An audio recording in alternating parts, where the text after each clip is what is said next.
The most famous room in Savannah may be one that most visitors are never allowed to enter. It is the study of the Mercer-Williams House, where a young man named Danny Hansford died in 1981, where Jim Williams began a legal battle lasting nearly a decade, and where one of America's most successful true crime stories found its beginning.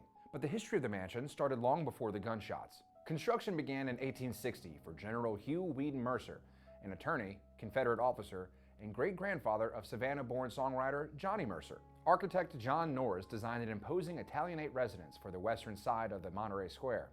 The Civil War interrupted construction, and Union soldiers reportedly used materials from the unfinished property to build temporary shelters during their occupation of Savannah. Mercer never completed nor occupied the house bearing his name. He eventually sold it to John Wilder, who finished the mansion after the war.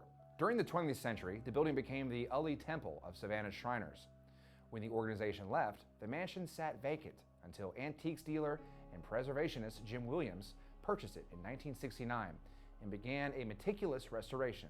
Williams was self-made, ambitious, and theatrical.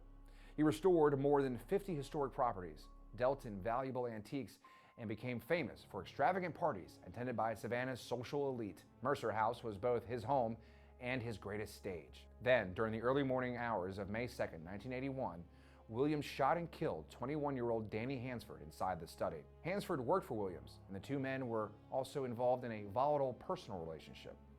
Williams claimed that Hansford had threatened him and that the shooting was self-defense. Prosecutors believed the scene had been manipulated. What followed were 4 murder trials. Williams was convicted twice, although both convictions were overturned. A third trial ended with a hung jury. In 1989, an Augusta jury acquitted him. 8 months later, Williams died inside the Mercer House, near the threshold of the room where Hansford had been killed. Journalist John Barrett transformed the case into Midnight in the Garden of Good and Evil. Published in 1994, the book remained on the New York Times bestseller list for more than 4 years and introduced millions of readers to Savannah's mixture of beauty, eccentricity, privilege, and secrecy. Clint Eastwood later directed the film adaptation, but no movie could fully reproduce the strange power the real house had acquired. The mansion was no longer merely historic, it had become legendary. The reported hauntings tend to revolve around the 2 men at the center of the legend.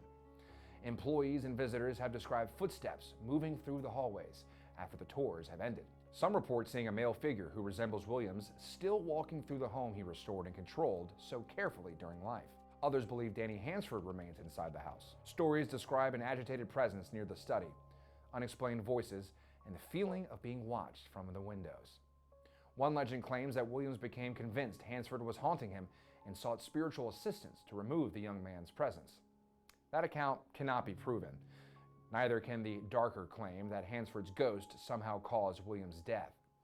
The museum itself does not endorse these stories, and members of the Williams family have disputed the idea that the house is haunted.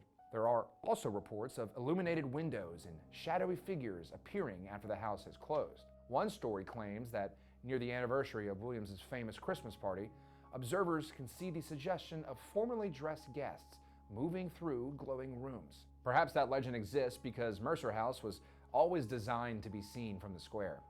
Its tall windows displayed Williams' parties to Savannah. Its iron balconies and red brick facade projected wealth and permanence. The house was a performance long before it became a museum. But behind that performance was a dead young man. Danny Hansford is sometimes reduced to a character in Jim Williams' story, a reckless employee, a troubled lover, or the victim whose death made midnight possible. He was also a real person who died at 21. Whatever happened in that study, the grandeur of Mercer House could not contain it. The shooting escaped through the windows and spread across courtrooms, bookshelves, movie screens, and Savannah's tourism industry. Today, visitors stand outside and search the glass for movement. Perhaps they hope to see Jim Williams surveying his masterpiece. Perhaps they expect Danny Hansford to appear behind him. Or perhaps the true haunting is the story itself, a story Savannah has repeated for decades, but has never entirely laid to rest. I'm Carter with Ghost City Tours, and this has been another Tales from the Tour.